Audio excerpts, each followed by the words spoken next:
ദൈവ തിരുനാമത്തിന് മഹത്വമുണ്ടാവട്ടെ. Bible reading പ്രോഗ്രാമിൽ സംബന്ധിക്കുന്ന ഏവർക്കും കർത്തൃനാമത്തിൽ സ്നേഹവന്ദനം. ലേവ്യ പുസ്തകമാണ് നമ്മൾ പഠിച്ചുകൊണ്ടിരിക്കുന്നത്. അത് ഇന്നിപ്പം നമ്മൾ 19-ാം അധ്യായം ഇന്ന് കഴിയുകയാണ്. ഇതിനിടയ്ക്ക് ഒരു ചാപ്റ്റർ നമ്മൾ വിട്ടുപോയി, 17-ാം അധ്യായം.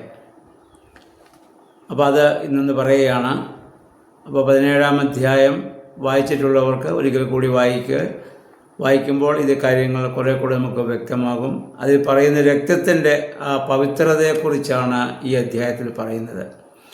അവിടെ പറയുന്നു, ആരെങ്കിലും കാളയെയോ ആടിനെയോ ചെമ്മരിയാടിനെയോ കോലാടിനെയോ ഒക്കെ യാഗമർപ്പിക്കുവാൻ ദേവാലയത്തിൽ സമാഗമന കൂടാരത്തിൽ കൊണ്ടുവരുമ്പോൾ അവിടെ കൊണ്ടുവരാതെ പുറത്ത് വെച്ച് അതിനെ ബലിയർപ്പിച്ചാൽ അവൻ കുറ്റക്കാരനാകും. കാരണം പുറത്ത് വെച്ച് ബലിയർപ്പിക്കുക എന്ന് പറഞ്ഞാൽ മറ്റ് ദൈവങ്ങൾക്ക് ബലിയർപ്പിക്കുക എന്നുള്ളതാണ്. ദൈവം ആ ബലിയർപ്പണത്തിന് വേണ്ടിയിട്ടായിരുന്നു സമാഗമന കൂടാരം അവർക്കുണ്ടാക്കി കൊടുത്തത്. അപ്പോൾ ഇത് പുറത്ത് വെച്ച് ബലിയർപ്പിക്കുമ്പോൾ അവിടെ പുരോഹിതൻ്റെ സാന്നിധ്യം അവിടെയില്ല.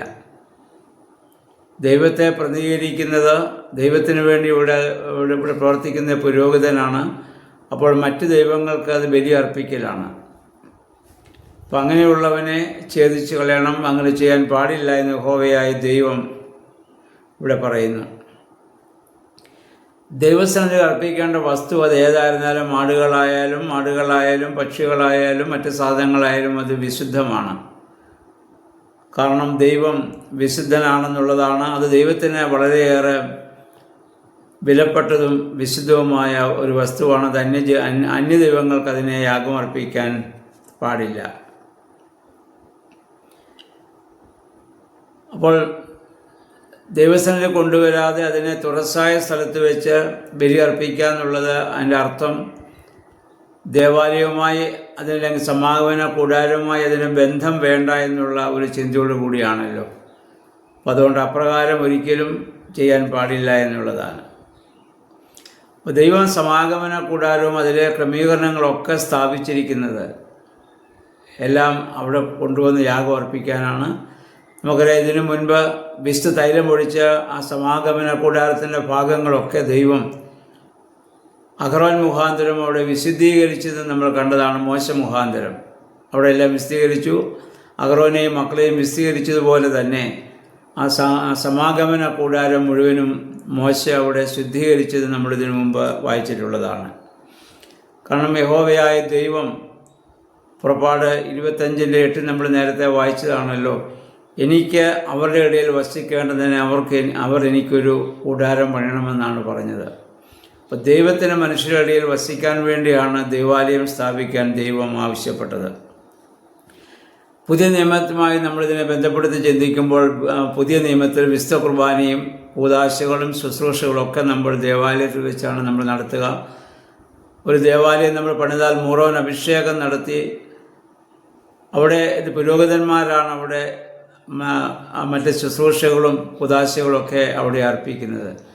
ദേവാലയം നിലനിൽക്കെ അവിടെ നിന്ന് മാറ്റി പുറത്ത് നമ്മളാരും വിശുദ്ധ കുർബാനയോ കൂദാശകളോ നമ്മൾ അർപ്പിക്കുന്നില്ല. അങ്ങനെ അർപ്പിക്കുമ്പോൾ ആ ദേവാലയത്തെ നമ്മൾ അവഗണിക്കുന്നതിന് തുല്യമാണ്. ദേവാലയത്തെ അവഗണിക്കുക എന്ന് പറഞ്ഞാൽ അതിൽ വസിക്കുന്ന ദൈവത്തെ നമ്മൾ അവഗണിക്കുക എന്നുള്ളതാണ്. അപ്പം അങ്ങനെ ഒരിക്കലും ചെയ്യാൻ ഇത് പാടില്ല എന്നുള്ളതാണ്. ഇനി 7-ാം വാക്യത്തിൽ നമ്മൾ വായിക്കുന്നു, ഇത് പിശാചുകൾക്ക് ബലിയർപ്പിക്കുന്നത് വ്യഭിചാരത്തിന് തുല്യമാണ്. അതുകൊണ്ടാണ് നമ്മൾ നേരത്തെ പറഞ്ഞാണല്ലോ, പ്രവാചകൻ മുഖാന്തരം അരുളി ചെയ്തു, ഇസ്രായേൽ കന്യക പരസംഗം ചെയ്തു, കാരണം അന്യദൈവങ്ങളുടെ പിന്നാലെ പോയി എന്നുള്ളതാണ്. അങ്ങനെ അന്യദൈവങ്ങൾക്ക് ഈ ബലി നിങ്ങൾ അർപ്പിക്കുമ്പോൾ ആത്മീയമായ വ്യഭിചാരത്തിന് തുല്യമാണെന്ന് യഹോവയായ ദൈവം മോശ മുഖാന്തരം അവിടെ പറയുകയാണ്. ഇനി അതിൻ്റെ 10-ാം വാക്യം മുതൽ നമ്മൾ വായിക്കുന്നു, രക്തം ഭക്ഷിക്കാൻ പാടില്ല, കാരണം ശരീരത്തിൻ്റെ ജീവൻ രക്തത്തിൽ നിലനിൽക്കുന്നു എന്നതിന് മുമ്പ് പല പ്രാവശ്യം പറഞ്ഞതാണ്. അത് ജീവന് വേണ്ടി പാപപരിഹാര ആയി ബലിപീഠത്തിൽ അർപ്പിക്കുവാനുള്ളതാണ്. അതുകൊണ്ട് വേട്ടയാടി പിടിക്കുന്ന പക്ഷികളായാലും അല്ലെങ്കിൽ മൃഗങ്ങളായാലും അതിൻ്റെയൊക്കെ രക്തം ഊറ്റി മണ്ണിലത് മൂടിക്കളയണം. ആ രക്തം ഭക്ഷിക്കാൻ പാടില്ല. അതുപോലെ പറയുന്നത്, ചത്തതിനെയോ കാട്ടുമൃഗം കൊന്നതിനെയോ ഭക്ഷിക്കുന്നവൻ സ്വദേശിയായാലും വിദേശിയായാലും അവൻ അശുദ്ധനാകുന്നു. അവന് ശുദ്ധീകരണ പ്രക്രിയ നടത്തി വസ്ത്രവും ശരീരമൊക്കെ കഴുകി അന്ന് പകൽ മുഴുവൻ അവൻ ആ വിശുദ്ധി അല്ലെങ്കിൽ അവനൊരു അശുദ്ധനെ പോലെ ആയിരിക്കണം എന്നുള്ളതാണ്. എന്ന് പറഞ്ഞാൽ ദൈവം മനുഷ്യന് കൊടുത്തതായ ഏറ്റവും വലിയ ഒരു നിയമമാണത്. മോശ മുഖാന്തരം ഇസ്രായേൽ ജനത്തോട് പറയുന്നു. കാരണം ദൈവം വിശുദ്ധനാണ്. അപ്പോൾ ദൈവത്തിൻ്റെ മക്കളായിരിക്കുന്ന നമ്മളും വിശുദ്ധരായിരിക്കുക എന്നുള്ളതാണ്. അപ്പം ആ രക്തവുമായി ബന്ധപ്പെട്ട കാര്യങ്ങളാണ് 17-ാം അധ്യായത്തിൽ നമ്മൾ ഇന്ന് വായിക്കുന്നത്.